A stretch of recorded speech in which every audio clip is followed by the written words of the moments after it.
More on newly acquired Dodgers pitcher Ryan Loutos, why the Dodgers send Michael Kopech to the 60-day IL. We'll talk some Blake Trinan.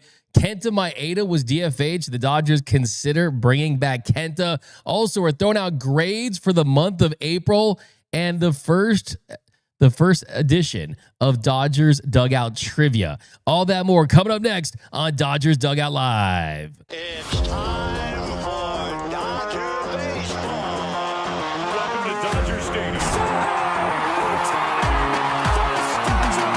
This is the golden age of Dodger baseball. The Dodgers are building a dynasty. You got it, Roadie, parade. We got it, parade. The Dodgers punch back and head to the championship series. Starts the 50-50 clock. Monkey magic. Cleveland gets the ball to right field. She is gone. Start the party, Los Angeles. Your Dodgers have won the World Series. Think blue, bleed blue, and I'm out. What is up, Dodgers Nation, and welcome to another episode of Dodgers Dugout Live, the #1 Dodgers show and podcast on YouTube. My name is Doug McKain, credentialed member of Dodgers Media. You can follow me on X and Instagram at Dmac_LA. If you're new to the channel, hit the subscribe button, hit the notification button, hit the like button. Also, join our Discord, subscribe to the Big Lead, and want to give a big shout out to the winner of our first episode of the Fan Cave series, where we're taking a look at all Dodgers fans' fan caves from bobbleheads to jerseys. The first winner was Frank Guerrero. He wins the first episode of the DN Fan Cave series. He's going to receive an Amazon gift card of $50 and a certificate from Dodgers Nation. So definitely congratulations to him. If you have a Dodgers fan cave that you want to submit for the next episode, definitely we'll have some more information on that later. But we've got a jam-packed show. We got the Dodgers starting a 10-game road trip tonight in Atlanta. You got Yamamoto on the bump tonight, Yamamania in Atlanta. But we've got lots to get into, so let's get into it with the leadoff. Leading off, the hottest story in Dodger baseball. So we're going to talk more about the acquisitions that were made yesterday, just speaking to some people around the league, getting some more information on the newly acquired Ryan Loutos, and we'll talk some more about JP Feyereisen, why the Dodgers made the move that they did. If you didn't tune into yesterday's episode, when we got the breaking news during the show, the Dodgers claimed old friend JP Feyereisen, who played with the Dodgers last season. He pitched for LA. Didn't go so well in his stint with the Dodgers, and they ended up bringing him back. And they also got right-handed pitcher Ryan Loutos from the Cardinals for cash considerations. Now, the Dodgers are doing what the Dodgers do. That is use a good amount of pitchers. They've already used 23 pitchers so far, and they played in just 31 games. The Dodgers have used one more pitcher than the Braves and the Orioles for most in the sport. Last season, the Dodgers at this point had used 21 pitchers, so they're ahead of last year's pace where they set the franchise record with 40 pitchers used. So they're already in front of that, and to make moves on the roster, they did have to do some stuff. They had to make some roster moves, and it was in the form of sending Blake Trinan to the 60-day IL and then Michael Kopech as well. Now, just talking to people about Michael Kopech yesterday, this is not going to change much for the timeline for Michael Kopech. He has been out all spring through the first part of this year. He's been dealing with a right shoulder impingement, and he hasn't even started his minor league rehab assignment yet. So by moving him to the 60-day IL, he's just going to probably be back in a month, maybe a little longer than that. But the earliest you could see Michael Kopech on the mound is on May 17th. So he just started throwing bullpen sessions. So from a timeline standpoint, this is not going to be catastrophic as long as they didn't find anything else. We'll hear what Dave Roberts has to say about Kopech and if there's anything else that they found. I don't think that has been the case. That's what I have been told, is that this was just a move because he's not eligible to return until May 17th now, and where he was, as far as how ready he wasn't going to make it back anyway. So when you look at the back dates, kind of where he's at, as long as there are no setbacks, as long as nothing's gotten worse, this is going to not really change very much for Michael Kopech and him coming back with the Dodgers. Now, Blake Treinen, on the other hand, this wasn't too big of a surprise because I think we all figured that, hey, if Treinen at his age was going to be dealing with anything, they weren't going to throw him on the mound and waste his innings for April and May and June, right? They want his innings to be used in October. So he was placed on the IL on April 19th with right forearm tightness, and he hasn't pitched since April 13th. So the earliest he can come back is on June 18th. So we're not going to see Blake Treinen at the earliest until June 18th. And Dave Roberts said on Monday that, hey, he's been shut down. So they've completely shut him down. You're not going to see him for a while.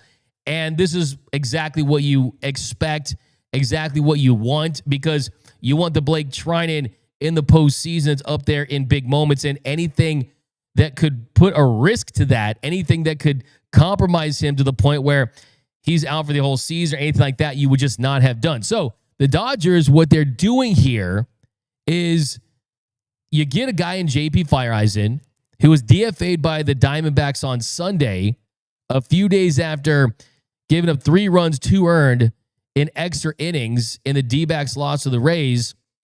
And before that, he had given up 1 run in 9 1/3 innings for AAA Reno for the Diamondbacks with 7 strikeouts and 2 walks. He had pitched a scoreless inning for the D-backs on April 19th. You pick him up for a couple of reasons. One, there's familiarity. He understands what it's like to pitch for the Dodgers. He understands the system. And 2, he's got an option, right? That means you can shuttle him back and forth from LA down to OKC if you need him. And then if ultimately when everyone gets healthy, if you have to DFA him, it's not a big deal. There's certain guys that are your 37, 38, 39, and 40 men on your 40-man roster. Those are the kinds of guys that understand that, hey, it's about getting opportunities. If the option you find, if you get DFA'd, it's okay. We look for a job somewhere else. He's not going to be shocked by it. And yes, he wasn't great for the Dodgers last season. He posted an 8.18 ERA in 11 innings and 10 appearances at the major league level. Wasn't great at the minor league level. Posted a 5.48 ERA in 42 2/3 innings for AAA Oklahoma City. He was outrighted off the 40-man roster in July, and then he elected for free agency in October before signing a minor league deal with the D-backs back in March. So he's back with LA, and the reason is the options. Same thing goes for Ryan Loutos. Now, Ryan Loutos, they got for cash considerations.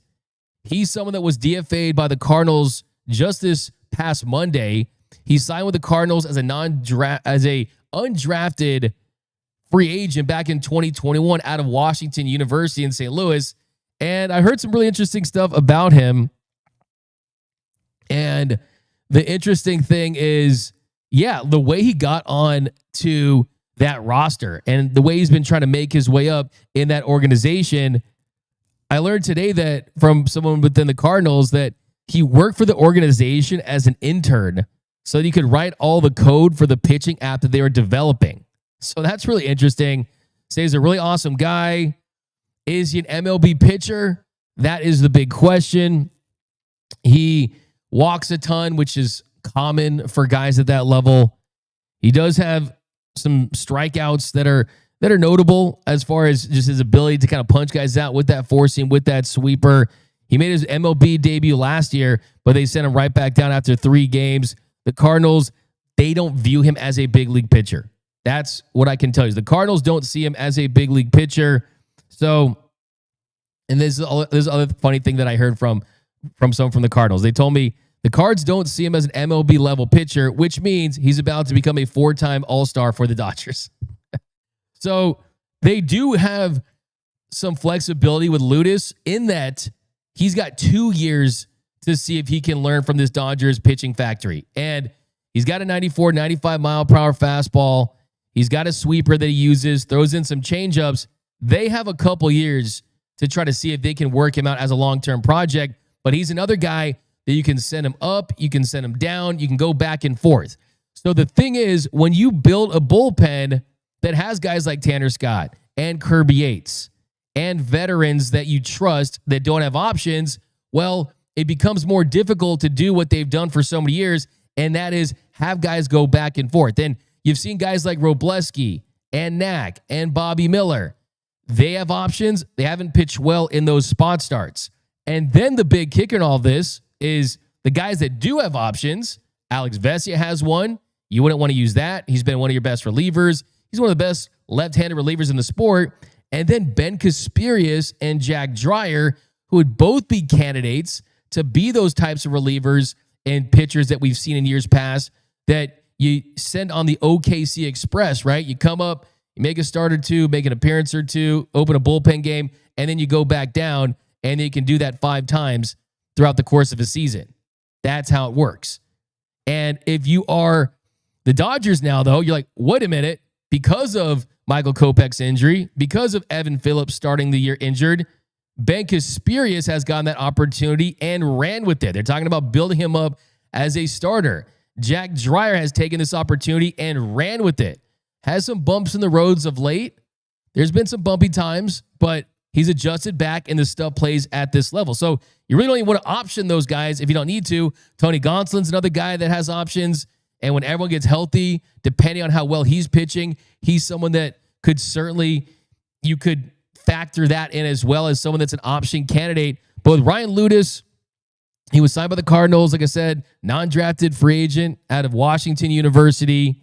Made his big league debut last season, had 2 1/3 scoreless innings in 3 appearances, which is impressive. This year with AAA Memphis, he had a 3.38 ERA in 8 appearances.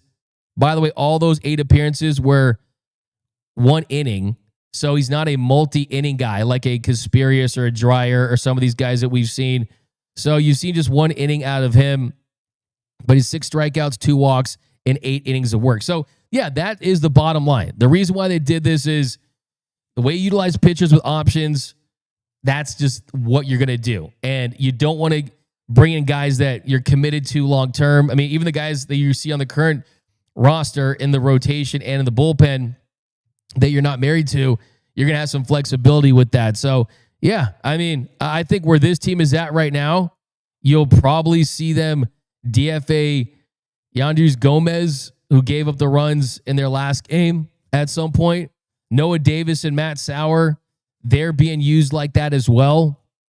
So this really all is about, you got a 10-game road trip. You're playing 19 games in 20 days, and you're getting some pitching depth, but also guys that can help you at this level as well. So that's the news on Michael Kopech. It's not something to freak out over.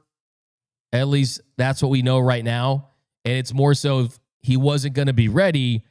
So, hey, you needed roster flexibility. You needed some spots to bring in some guys that have some options that you can use like a rented car like we talked about yesterday. But we got some super chats. Ray Soto 199, happy Friday. That's all. You got my Friday Fun shirt. By the way, guys, stick around. We're introducing a new segment today, Dodgers Trivia. 10 trivia questions. And Noel's going to keep track of who answers the most, the quickest. Even if you try to Google them, the person who knows ball, the person who knows them will have it in the chat the soonest. And whoever finishes with the most right is going to win a Dodgers Nation t-shirt. I'm debuting my Rookie of the Year t-shirt this weekend, so you can use it on that. So we're going to get into that a little bit, but coming up next, we're going to talk about some grades, and Kenta Maeda got DFA'd by the Tigers. Should the Dodgers consider bringing him back? That's coming up next on Dodgers Dugout Live. What's up, Dodgers Nation? J-Rob here, and I'm hyped to announce our brand new series coming to the platform, the Dodger Fan Cave Series. In this series, we'll be looking across the country for the best Dodger fan caves that you all have to offer. I don't care how big, how small. I don't care if it's a bedroom, a bathroom, a basement, even a small shrine in your office. If it's about the Dodgers, we want to see it. Every week, we'll be taking your submissions, putting them in a competition-style vlog, and selecting a winner. That lucky winner will not only get a Dodgers Nation certified fan cave certificate, but you'll also be featured on the Dodgers Nation platform, specifically YouTube, and maybe on your favorite live show. Shout out to Dodgers Dugout. And welcome back to Dodgers Dugout Live, the #1 Dodgers show and podcast on YouTube. Some chats here down below. Honey Bear Tunes, the mailman just came over. He says he can deliver for the Dodgers pitching staff. Okay, awesome. I mean, that would. I think they're going to be okay. I think they're going to figure some things out. We've got James Rodriguez, Dmac in the house. Tova Bodner, Edman is out of the lineup tonight. So that means we'll probably see him on Saturday. That's what Dave Roberts said was the very latest. Dave is set to talk in Atlanta in less than an hour. So towards the end of the show, hopefully we'll have some more information and we'll be able to tell you exactly what Dave Roberts said. Big Joe Smash, Dmac, we need Lux back. He's raking in Cincy. I am okay with not having Gavin Lux. I think that part of the reason why he's having success is that he is in Cincy, is that he is in a better situation. Yesterday, Gavin Lux said that this is the most fun he's had playing baseball since high school. So that tells me, hey, you weren't having fun playing with the Dodgers. Not saying the lights were too bright, but I think it's a better situation for him. I'm going to try to catch up with Lux this weekend to see how things are going out there in Cincinnati for sure. I like this Dan T _B2B convert Kike to the bullpen. I love that. It's a nice little, it's a home run comment right there. All right, so April is in the books. The Dodgers go 19-10. They're still on pace for an elite season, 110 win season. And we're going to throw out some grades. We're going to throw out some grades for the month of April. You look at the offense. The offense, my one qualm about the offense, the quibble I have with the Dodgers at the plate is just not creating enough run scoring opportunities. Too many times Shohei Ohtani was at the plate with the bases empty, but I also thought they played the perfect team at the end of the month to kind of get going, and that is the Marlins. Because by the end of April, they were 17th in Major League Baseball in plate appearances with runners in scoring position. That's not good. That's below average. But the last 8 games of April, where you had the Pirates and the Marlins, and you come back from a road trip, you really turned it on offensively. We saw the bottom of the lineup with Andy Pages and Max Muncy. It's a home run. You had guys just kind of down there getting on base. And in the last six, I mean, you really looked at a really, really good offense. I mean, final 8 games of April, the Dodgers scored 6 runs in 7 of those 8 games. And you end up the month with double-digit scoring outputs against the Marlins. You're putting up like touchdown numbers. And by the end of the month, I mean, you look at it, 5.39 runs per game, a 123 weighted runs created plus, and that 123 weighted runs created plus was 23% above league average. So the Dodgers offense still by the end of the month finished with the best weighted runs created plus, meaning the most productive offense in the sport when it comes to runs created. So I look at it this way, is the Dodgers offense kind of to start things, it was kind of yucky. You're going through that nasty road trip. I mean, you lost consecutive series in a row.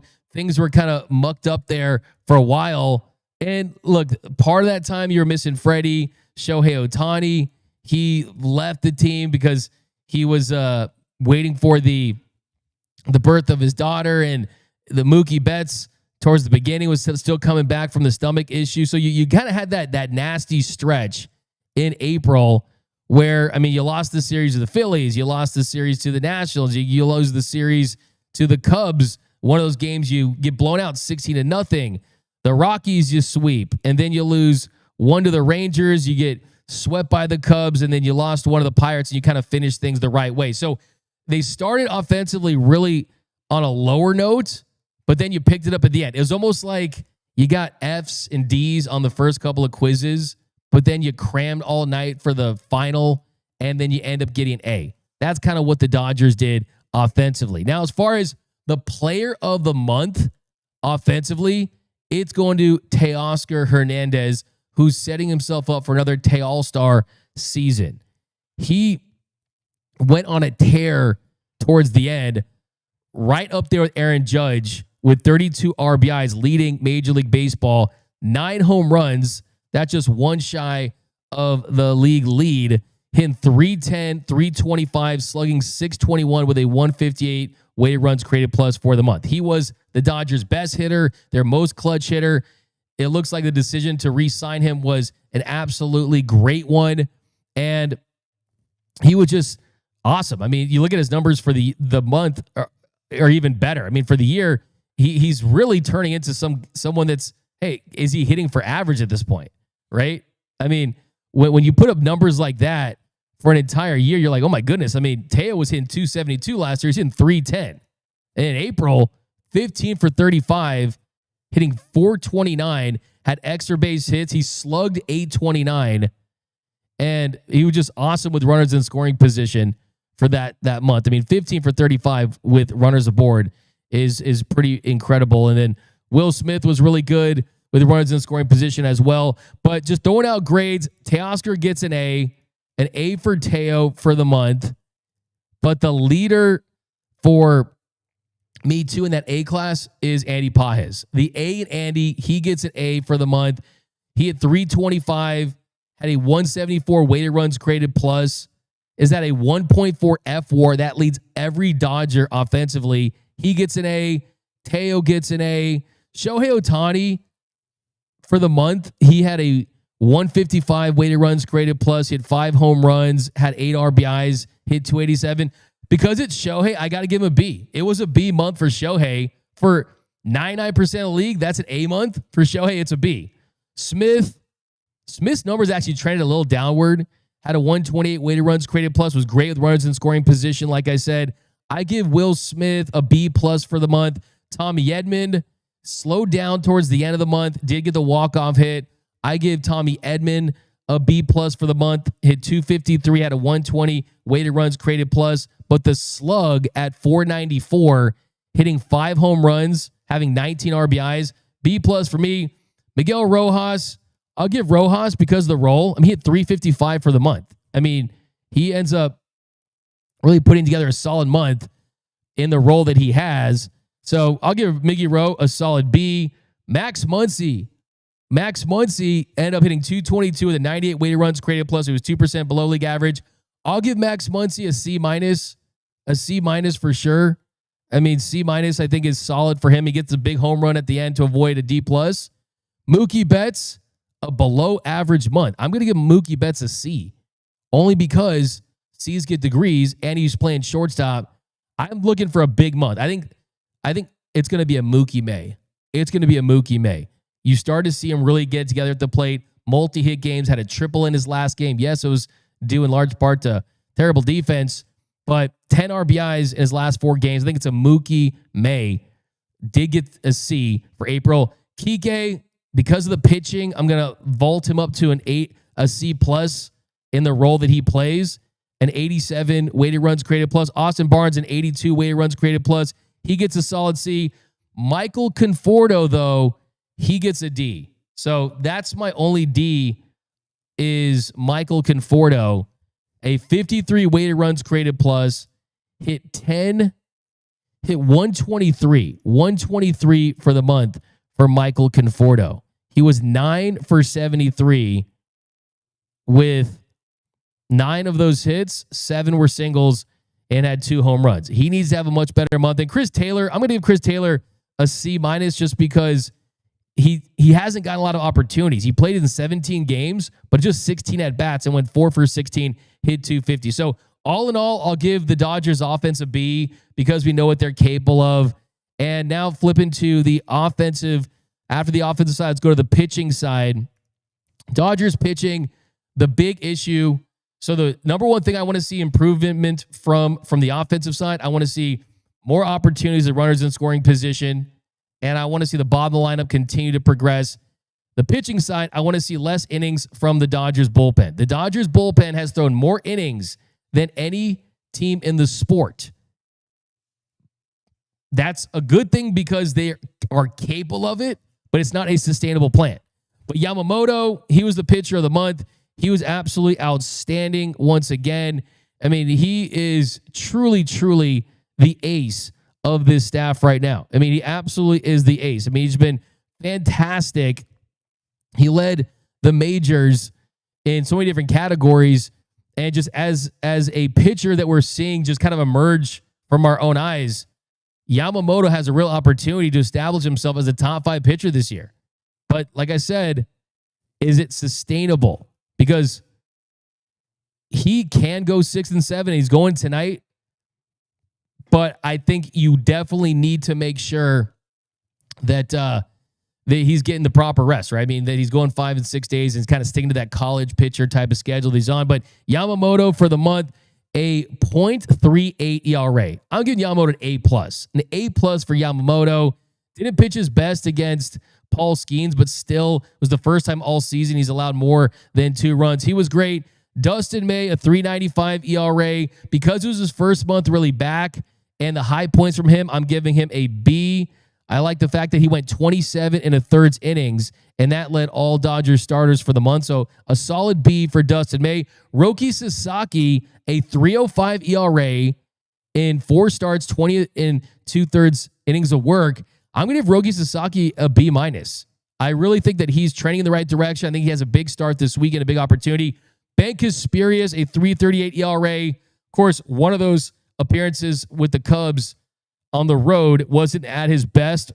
I give him a B for Benny C. Jack Dreyer, .386 ERA. I'm going to give him a B+ because his first stint of action and the high points there. Glass now ends up with a .623 ERA in 13 innings, made 4 starts. I got to give Glass now a C-. And it hurts because of the injury, the shoulder issue that he's dealing with. But this is a guy that should be getting a B or an A. It's just a matter of him staying healthy. Tanner Scott has quietly made things right. A .82 ERA. I'm going to give him an A-. I really am. A .82 ERA for the month. In 11 games, he gets 7 saves. So I'm giving him an A-. Kirby Yates, he's been solid, a .338 ERA. He gets a B. Alex Vesia, .338 ERA. He gets a B as well, 10 2/3 innings. I think he can get up to an A-. Anthony Bonda, a .523 ERA in 10 1/3 innings in 11 games of work. You're seeing more hard contact against him. I got to give Anthony Bonda, I'm going to give him a C for the month. Wasn't a great month for Anthony Bonda. Then Luis Garcia, a .360 ERA in 10 innings. I got to give Luis Garcia a B because he's 8 innings. He's been out there when they need him to be to kind of just wear it. So I give him that. Now, as far as the Dodgers bullpen overall for the month, I mean, the bullpen's 5th in strikeout rate, 8th in FIP, 343, 13th in ERA, 371. They're 3rd in Fangraphs WAR. I'm going to give them a B for the month. We know they're better in the starting pitching. I'm going to give them a B as a group. So we haven't seen A baseball for any of the units for the Dodgers, yet they still have the best record in the sport, and they're on pace for 110 wins. So just think about that. But those are the grades for April. I'm a tough grader, man. This is calculus right here. This ain't PE. I'm not throwing out the easy grades, okay? But let me know, do you agree with my grades down below? I got a super chat. Sports cards, report cards. Dodgers needed to get out of the April swoon. And look, I mean, they still were fine. I mean, most organizations would do anything to go 19 and 10. They started 8-0. You got to give them credit for the way they started this season. But I'm telling you, if they don't get more from the starters and you don't figure something out, guys like Kirby Yates and Alex Vesia, they're tied with the big league lead in appearances. 16 appearances for Kirby Yates and Alex Vesia. Okay? They have pitched in more than half of the Dodgers games this year. You just can't have that from guys that you expect to be pitching for you in October. So you need more from the starters. You need these guys that they're strategically using in situations that are not going to be long-term plays. You need to get the most from those guys as well. So quickly though, and also I got to get my bullpen pitcher of the week, my bullpen pitcher of the month. I was going to go Tanner Scott. I'm going to go Ben Casparius. So Ben Casparius, 21 2/3 innings. He led the bullpen with 21 2/3 innings. That's more than most of the starters. And he had a .291 ERA, a .244 expected ERA, was striking out opponents at a 27% clip. And you saw him as the bulk inning guy. And I think you're going to see him start games this season. He's going to be built up now. So I think we're in May. That's the plan for Ben Casparius. I could see him starting next Monday. So he gets my bullpen pitcher of the month. So you got Yamamoto the starter, Benny C as the bullpen dude, and Teo at the plate. Okay, guys, a lot of you have DM'd me, asked me, should the Dodgers go after Kenta Maeda? Because the Tigers, they DFA'd Kenta Maeda, and they called up Tyler Owens, so they had to make a move. And Maeda, look, I mean, he ended up with Detroit going into the 2024 season. They agreed on a 2-year, $24 million deal in 2023. And I can tell you that the Tigers regret signing him to that. I mean, he just hasn't been that guy. I mean, a 4.66 ERA with the Twins in 2021, missed 2022 recovering from Tommy John surgery. He came back in 2023 and went 104 1/3 innings, but posted a 4.23 ERA. There are some expected stuff that look solid, but he's dealt with injuries too. So I know what you're saying. Sounds like a Dodger already, right? But he was on the IL in April with a right tricep strain, had a 9 ERA, and then he ends up coming back, and he just wasn't really solid. I mean, he comes back in June. He went from when he came off the IL from June to the rest of the season. I mean, it was pretty solid. I mean, really 88 1/3 innings, had a 3.36 ERA, 29% strikeout rate, and 7% walk rate. So the Tigers thought they were getting that, but that wasn't the case. He had a 7.26 ERA in his first 16 starts last year. The strikeout rate plummeted to 17.1%. Tigers did what the Dodgers did back in the day, and they moved him to the bullpen, but the numbers weren't that much better. 46 2/3 innings, had a 4.44 ERA and a 23.8% strikeout rate. And then this year, he's had a 7.88 ERA in 8 innings of work. And you got a 60.2% strand rate, strikeout rate down to 18.62. He's walking over 14% of the hitters that he's faced. So I love me some Kenta Maeda. Trust me, I do. He was frustrated in Los Angeles because he wanted to be that starter. And we saw how good he was coming out of the pen, especially in the 2019 NLDS against the Nationals. But look, you have guys coming back. Clayton Kershaw is going to be back in May. Hopefully, Blake Snell is not going to be too far off. Hopefully, Tyler Glasnow isn't too far off and that this isn't very serious with him. But even that next level of guys like Landon Knack and Justin Robleski and Bobby Miller, Ben Casparius, I mean, those guys are better than what Kenta Maeda is at this stage of his career. And yes, change of scenery, back with the Dodgers, maybe, just maybe. Look, you still have Roadie developing. Yamamoto is great. Gonsolin is back. Dustin May is back. Yes, you can never have too much starting pitching, and it really wouldn't hurt them for him to be back, but I just don't see it happening. I really don't. I mean, Kenta Maeda, I love you, my man, but I just don't. I don't see it. I mean, there's nothing that indicates that he's going to be better, but we'll see. We'll see what the future holds. This is not a place for Kenta Maeda, and I just think that if they go the Kenta Maeda route, things have gone wrong. That means that Glasnow or Snell or Shohei or some of these guys they're expecting back are not going to be back as soon as they had hoped. And I can tell you that that's not the case. They definitely feel solid about Shohei after the All-Star break, and we'll see what happens with Blake Snell and Tyler Glasnow. Right now, I think they're still in the information gathering stage. Okay, guys, so coming up next, we are going to do some 7th inning stretch really quick. Then after that, you know what? Let's do the Dodgers trivia first. You guys ready for some trivia? You guys ready for some trivia? Then we'll do the 7th inning stretch. But let's test your Dodger knowledge. By the way, whoever finishes them, I got Noel. Noel, you ready?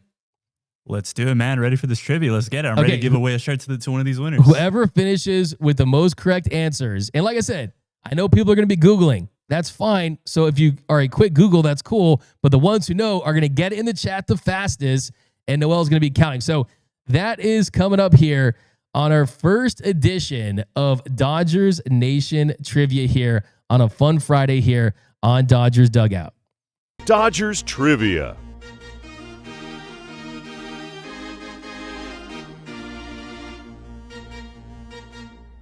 Shout out to Dieter Rule, the great Dieter Rule on the organ right there. Shout out to Todd Lights, the voice of the Dodgers, the PA voice of the Dodgers. So if we get the correct answer, you're going to hear one of these. If we get a hilariously wrong answer, you're going to hear my favorite soundbite from the great show, The Price is Right. I like it. People are guessing already. Don Davis says Wes Parker. Okay. All right. So we're going to make this really easy to start with. Then we're going to up the ante on the difficulty. And the first question is, what year did the Dodgers move to Los Angeles? Okay, let's see what we got here. Waiting for that first one. It's coming in here. I got people talking about Walker Buehler. I want to ring this. Let's see here. This is you guys so far.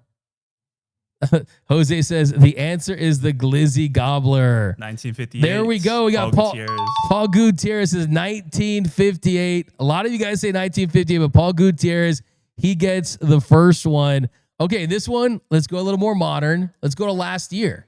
And some people might forget this. Some people look at 2024 and you think about just the epic postseason run that the Dodgers went on. But which Dodgers pitcher led the team in wins last season? All right, let's see what we got. And who's the pitcher and how many wins was it? There you go. Get some bonus points. We need some Jeopardy theme song. Wow. Yeah. D D D D D D D D D D D. Manuel Margot. D D D D D. Answer is Manuel Margot. Hector Rodez. Guys talking about Walker Buehler in the chat. There we go, Mr. Classic. No, it was Alex Renteria. You get the credit. It was Gavin Stone. Who's gonna get the bonus one? No, it's Mr. Classic got it first. Was it Mr. Classic? Yeah. Okay, I have Renteria in front of mine. So you know what? We'll do a tie for those guys. I have 13, 40, 22. But whoever gets the number gets a credit too.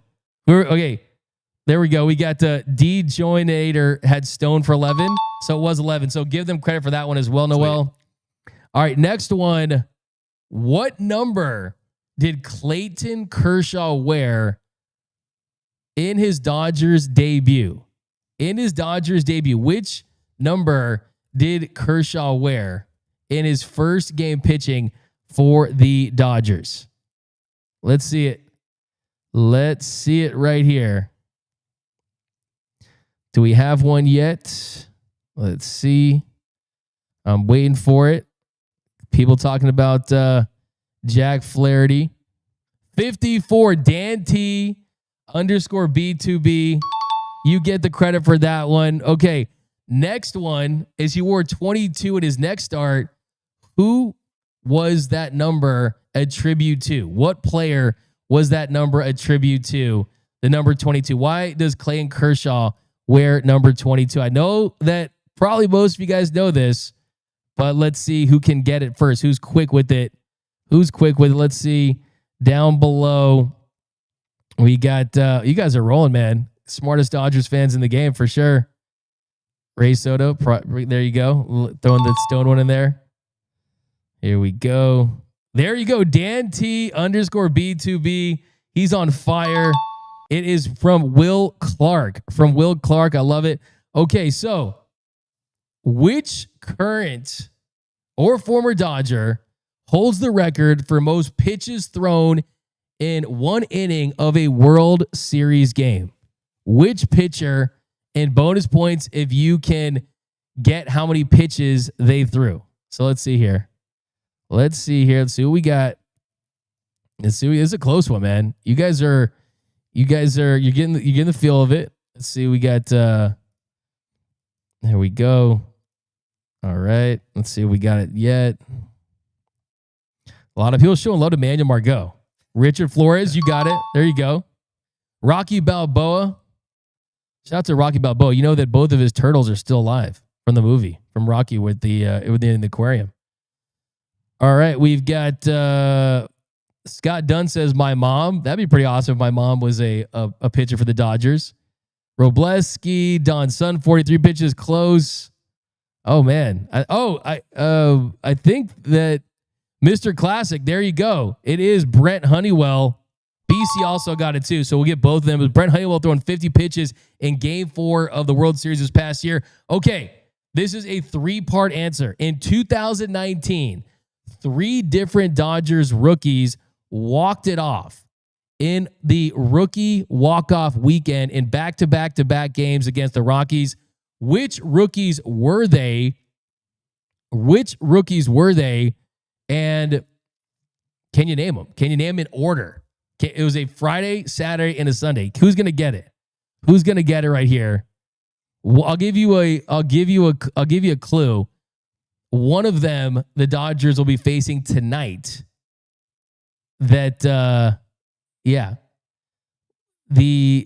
we go. Jeremy H, wow. Will Smith, Verdugo, and Matt Beatty. That was fast. Give you credit for that one. It was actually in order. It was Matt Beatty. Remember, he had the homer to dead center, then Alex Verdugo, and then Will Smith in the day game. So there you go. Give credit for that one.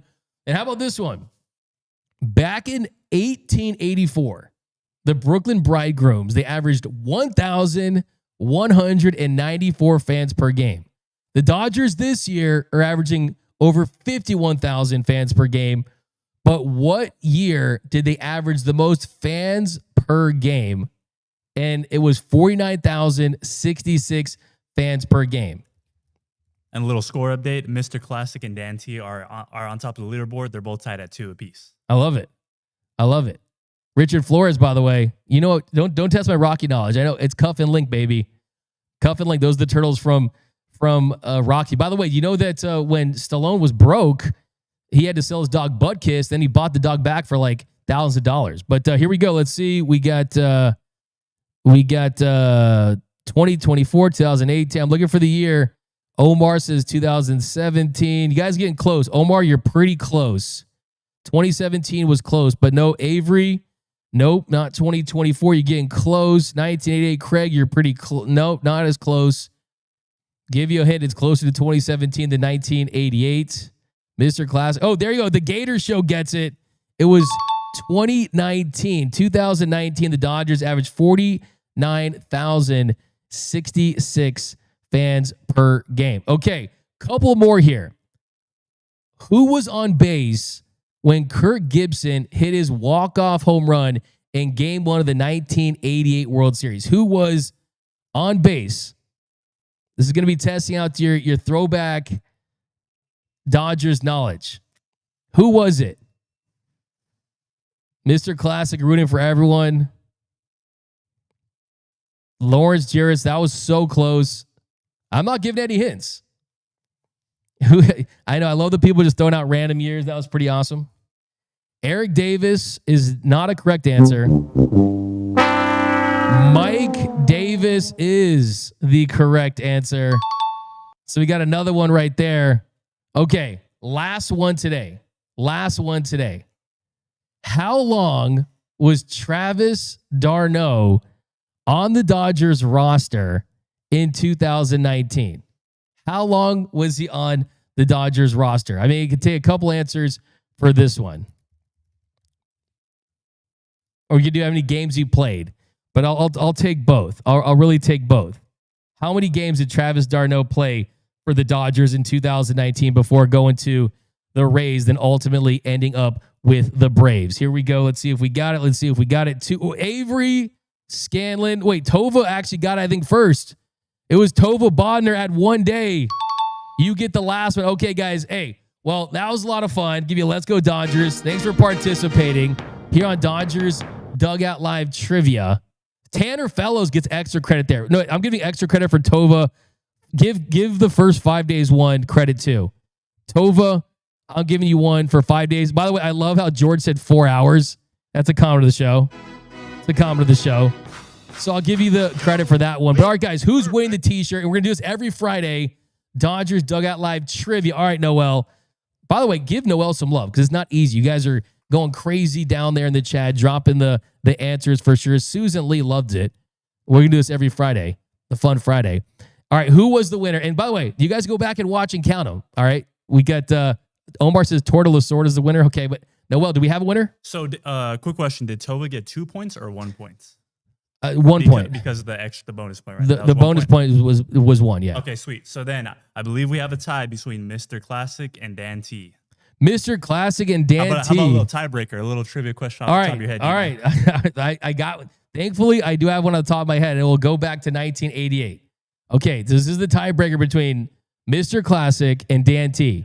Okay, in game 1 of the 1988 World Series, who did Kirk Gibson pinch hit for? Go. Let's see it. Let's see it. Who is it? I'm waiting for it. Let's see who gets it first. We're waiting for it. Okay, there's it. This is getting it really. This is tense. What's up, Ray Soto? What's up, Lawrence? What's up, LA? Mr. Classic rooting for his competition. I love it. Yep, for sure. Mr. Big Joe smashes Dmac. The Bums have to go on a hot streak this month. Let's go, Dodgers. Dun, dun, dun, dun, dun. All right, who's got it? Dmac's biceps. Let's go. Ray Soto, Jackie Robinson is the wrong answer. Kenny Landro, the wrong answer. We're waiting for 2 guys. Should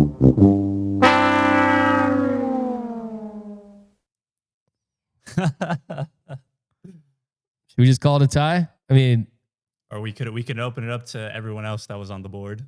I could say their names. Oh yeah. All right. Let's open it up. Alex Renteria, Paul Gutierrez, Dojanator, Dan T, Jeremy H, Gator Show, and Baseball is the 9, Susan Lee, and Toya. All you guys could hop in and answer the question to. We could switch to a really Smush Parker. I like that. Smush Parker.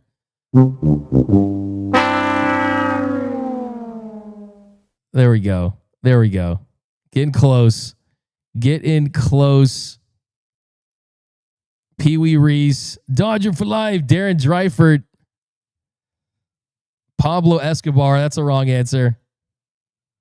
Tell Noel to pop and lock while we wait. 1 game. Hey, you know what? Hold on. Well, you know what? How about this? We've got both winners. Both of you guys will get a t-shirt this week. Congratulations. We'll do this next week. All right, guys. So coming up next, all about you guys answering all of your questions on the 7th inning stretch. The 7th inning stretch.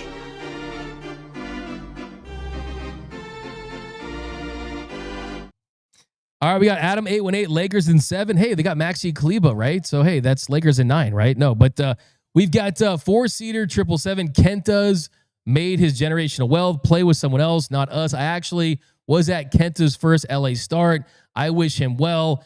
Eric the Rad, wish Dmac was grading me in high school, would have had a much higher GPA. Hey, that was a pretty tough grader, I thought. I gave a D out. Come on. Bruh. You gotta give me a bruh. Ray Soda, McDonald's French fries. Remember, don't want to reheat it. Exactly. You don't want to reheat those McDonald's French fries. Never taste them. Apparently put in the oven. They are pretty good. They're pretty good. We've got Lucy Chen. May and June schedule is brutal. The offense better keep rolling. Yeah, absolutely. I mean, they definitely need this offense to carry through this 10-game road trip. You got Atlanta, Miami, and Phoenix. This weekend, you got Yamamoto tonight, Roki Sasaki on Saturday, their college baseball once-a-week schedule. And then Tyler Glasnow, he was supposed to pitch on Sunday, but Dustin May, he's going to pitch on 5 days rest. So D May is going to be in there. But yeah, you're absolutely right. The offense needs to continue running. They scored 51 runs in their last 5 games. They scored 34 runs against the Marlins in 3 games. Let's have this offense carry while the pitching staff kind of deals with the injuries and some of the adversity in all the consecutive games. But yeah, you got the Braves. The Braves have been off to a bad start. They're not at 500 yet, but they played a lot better baseball. They've won 9 of their last 12 games. They're in 3rd place in the NL East, 6 games out of first. So this is a big series for them. Yeah, Alex Verdugo. Alex Verdugo was picking up the scrap heap, signed a minor league deal with the Braves. The dude who called the Dodgers the 60 gamer in 2020, the final out of the 2024 World Series. He's been really good. He's hitting .341, going 15 for 44. The Dodgers will face Grant Holmes tonight. He's 2-1 with a .450 ERA. Yamamoto, he didn't pitch against the Braves in the first series. But yeah, it's going to be big, a big schedule coming up. Let's get some more here. We got Dmac, Edman injury update, day off or IL. I mean, Dave Roberts did say that if he wasn't going to be in there Friday, that he was for sure going to be in there on Saturday. We'll see, though. Dave is set to talk to reporters any minute now, so we will probably do an update. We're going to be live for the Dodgers Nation postgame show later. We got Avery Scanlon. Trivia is a 6-segment, really fun. Yeah, thanks a lot, guys. We're going to be doing that every Friday, so dust up on that Dodgers knowledge. And like I said, if you Google it, fine, but you got to be a quick Googler, because I know that you guys come in with the quick responses. ER1C, the rad, wish DMAC was great. We got Deucin of the rest of the league better stand by if the Dodgers ever get Muncy and Conforto going. Look, you know what's probably going to happen, right? Muncy's going to get going this month. Conforto will probably get going at some point. And then some of the guys that are hot, like Teo, will fall into a slump.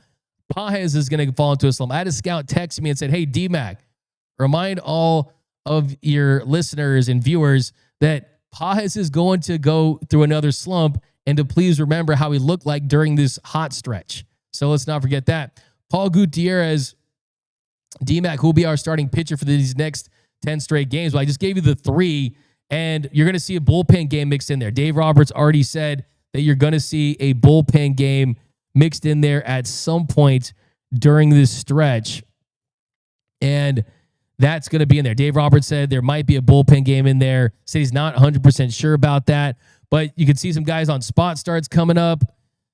Robleski, Knack. We'll see if they get Bobby Miller a shot.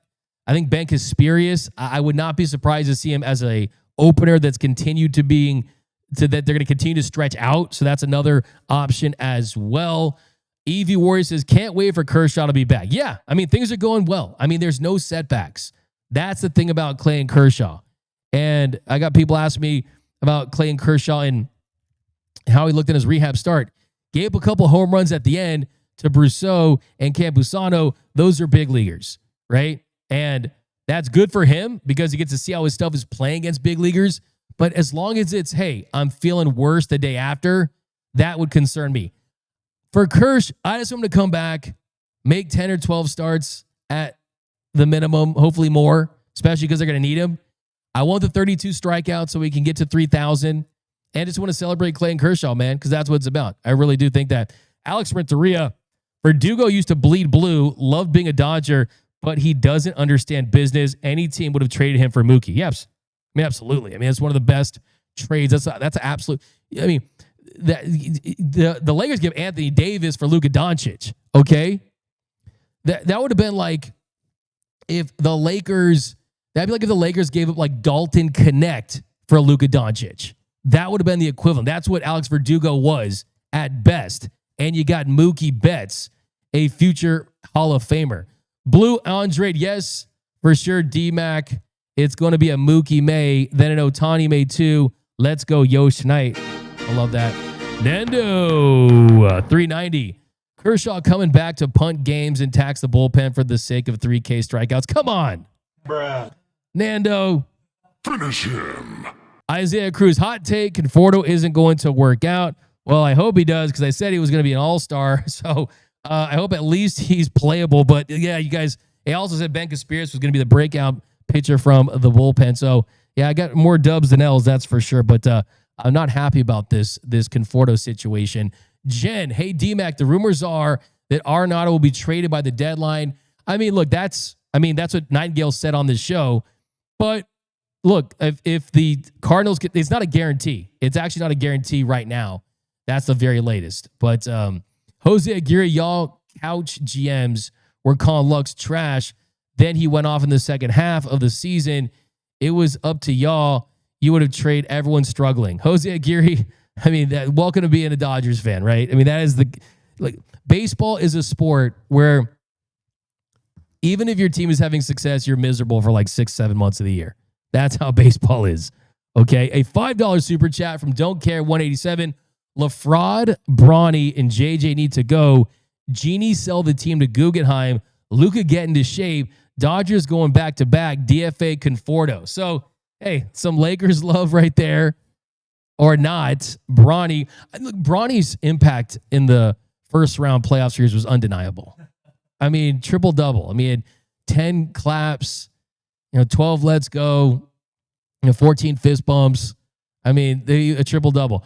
Craig Osterberg, who's the Dodgers' toughest competition to have best record? I mean, if you just base it on the current teams right now, you'd have to say, I guess, the New York Mets, the start that they've gotten off to. It's the Mets. The Padres have cooled down a little bit at 19-11. But honestly, it's the Dodgers versus the Dodgers, man. It really is. But the Mets are having a good start to their season. Soto's starting to get going as well. But all right, guys, coming up next, we're talking some Kike Hernandez. Actually, no, let's do some more. It's a Friday fun show, and I'm going to wait to see if there's any update on Tommy Edman. You checking for that, Noel? All right, awesome. Let's see, because it's coming up on it. We'll probably miss it, but LeBron is old and dated. Dmac, we got differences. Conforto's getting paid $17 million to bat 156. Lux and company weren't getting that much. That's from Isaiah Cruz. Yoshinobu Yamamoto, NL Pitcher of the Month for April. There you go. Congratulations to Yoshinobu Yamamoto, the National League Pitcher of the Month. Well deserved. I still have receipts longer than CVS, longer than the line at In-N-Out at 11 o'clock tonight of all those Padres fans that were like, oh, he's a bust. Oh, the Dodgers got a lemon. And now he's the best pitcher in the National League. And with the struggle of Paul Skeens, he just gave up 2 home runs in his last start. Yamamoto, if he stays healthy, I think he's going to win the NL Cy Young. I really, really do. He's been that good. And he has 43 strikeouts. That's elite. I mean, 43 strikeouts in a month.